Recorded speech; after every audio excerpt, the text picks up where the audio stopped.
Futures and options on futures trading involve substantial risk and is not a suitable investment for all types of investors. Past results are not necessarily indicative of future results. When I use the word I in this video, it refers to what I teach in my charting course or what I author in my twice daily oral and written updates. Prices shown on charts and quote boards are in real time and take into account all known activity up to this point in time. And if you'd like to read more of this disclaimer, simply hit the pause key on your video player. Good day, all. Ira Epstein of Linn Associates with your financial market wrap-up for this Monday, the 30th of July, 2018. And we're sitting here about 3:35 p.m. Central Daylight Time. This is about where the settlement prices are coming in. Yeah, there's another 26 minutes of trading or so, but there's been little movement, believe me, in this market.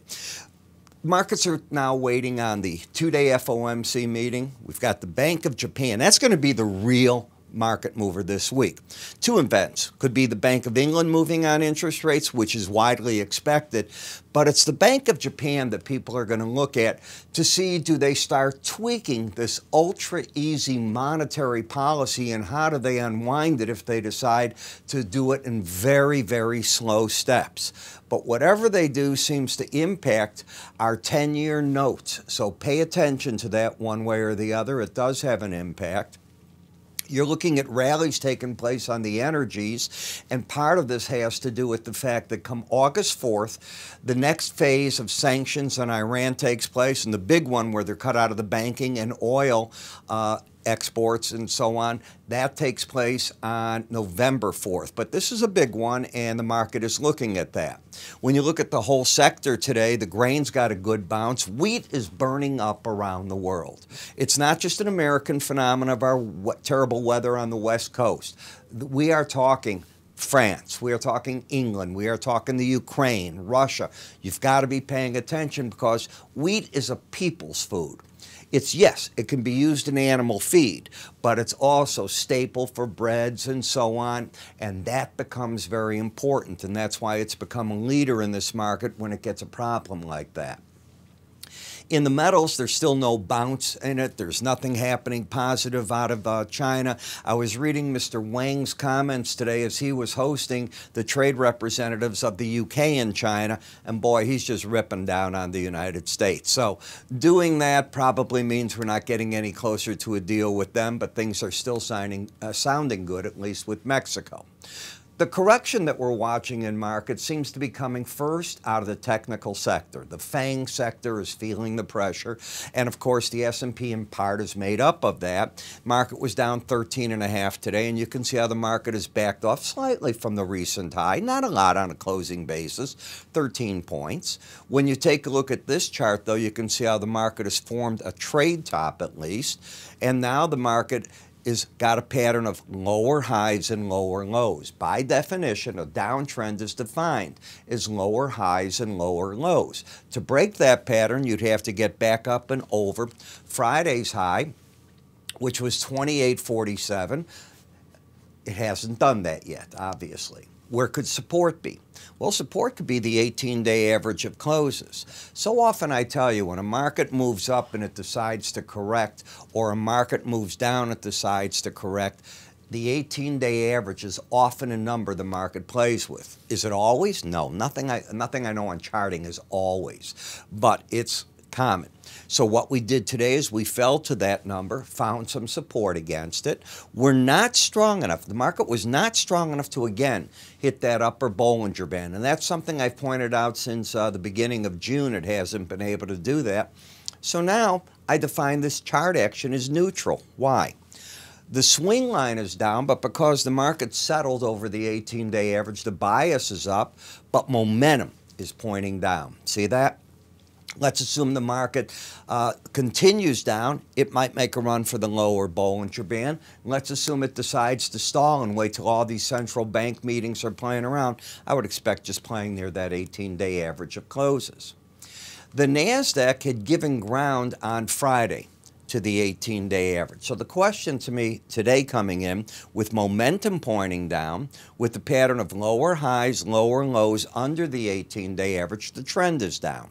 Either the market plays at the 18-day average, or if it lets go, wherever that Bollinger Band comes in might be the downside target. Take a look. The market got as low as 71.66. Didn't hit the Bollinger Band at 71.62, let's call it. But we're certainly in that realm of trying to hit it. And we are not in oversold condition. There is still room for this market to break without being oversold.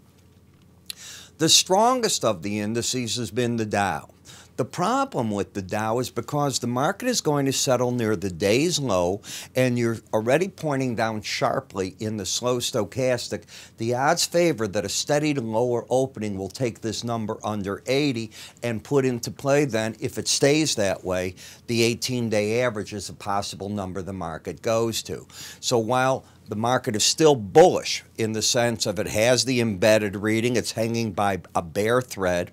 The pattern of higher lows, higher highs is fine. And as I mentioned, eventually this 18-day average could get over the the swing line that's pointing up, and that's happened now. You're over it by, I don't know, 100 points or so. So we'll see what goes on tonight, but I think this is a tenuous position right now for the longs that are in here.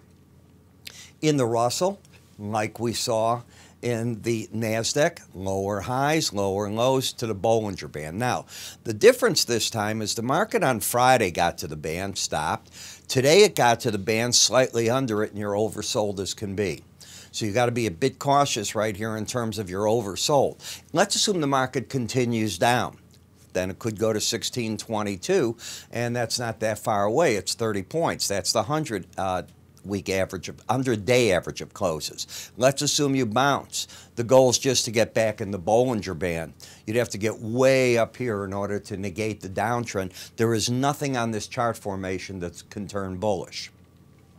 In the VIX cash, in looking at this market, I'm looking at this 1437 as the resistance zone. And yes, I will say that I think that the pros are writing calls up here, looking for prices to get back to the 18-day average of closes. We'll see if they do that.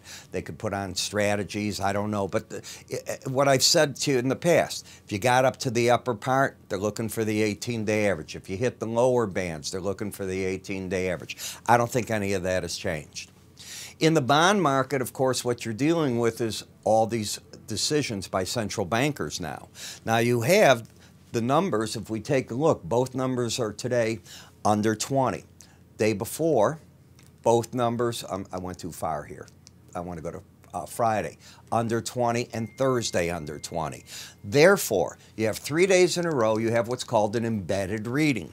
Until the red line gets and closes over 20, rallies in this market are unlikely to be met with aggressive selling, and the resistance point, if you rally, is the 100-day average, not the 18. It's the closer number at 143.16. In the 10-year note, both numbers today under 20, both under 20 on Friday, not on Thursday. Not same game at all. Just an oversold market that's hit downside targets, resistance between the 100-day and the 18, and it is not trending. You have a pattern of a higher high and a lower low, which is different than the T-bonds, which have the lower highs and lower lows. I think you can see that. In TLT, in a downtrend, lower highs, lower lows, the market embedded. You still have a lot of bear play. And here you can see how I'm looking on the other charts for the 100-day average. When the market gets to that lower band, often if that's the closest average, it becomes the resistance point. In the dollar index, you can see how the market is just pointing down, not trending. You got up on Friday, made a higher high, you have a lower low. Now you're whipsawing around waiting for all the central bank news from the Bank of Japan, Bank of England, Brazil Central Bank, the U.S. Central Bank. We got a whole mess of them coming out this week. Be a lot of interest in what the market does. And in the eurocurrency, you even came back to the upside today, closing at or above the 18-day average with a downtrend. But look at how narrow those bands are. That's the danger right here. British pound, the market has built in, and from what I'm reading on news stories, the fact that the odds are very strong that the Bank of England is going to raise a quarter point. I think it's to 0.75 at the meeting this week. I think it's Thursday too. We've got the pattern of higher lows, higher highs, which is negated by the fact that the market's under the 18-day average. Momentum pointing up. I have to still call this neutral and caught like so many of the other currencies in sideways action. Another thing you must take into account, starting August 1st, Europe basically, as a culture event, goes on holiday. And a lot of the traders put in what I call the B teams. The volume's not the same. FX trading can drop off in terms of the amounts bid, offered, and the news that the people look at doesn't work things quite the same. It's just the way the culture works. Remember, you've watched the movies, they're on holiday. I've been to Italy when some of the famous places were closed in the summer because of it. Yeah, it's tourism, but people still take holidays. And you've got the pattern here in the yen, though, the higher high, higher low. Now, how the market's going to react to Mr. Kuroda and what he's going to say tomorrow. Their meeting began today at the Bank of Japan. We'll wake up tomorrow and have an idea what they're doing. Are they going to curtail? Is he going to keep things just as is? Be ready for moves. This could get very volatile in that market. In Bitcoin, the market down 115. It's absorbed the fact that the ETFs are off the table for the moment at least, and that is part of what kicked the market up. But there's more in front of the SEC. Will they ever approve one? You still have the embedded reading. You still have the pattern of higher lows, higher highs. Taking out 78 1/4 would not be pretty. You would turn the pattern to lower highs, lower lows. But unless you lose that embedded reading, even that's not enough to stop the bullishness. I'll be just focusing on the embedded reading. In WTI, well, you tried a big rally the other day, got up to 560, and let go of it today. You're back to 476. So you're back to narrowing in the difference between Brent and crude. The trend in the Brent is still up, higher lows, higher highs. I'm sure there's a lot of nervousness. Is Iran going to do something stupid and create a problem as these tariffs start hitting them? Don't know the answer to that. WTI crude still moving nicely to the upside. I'm waiting to see when we start getting that Canadian oil.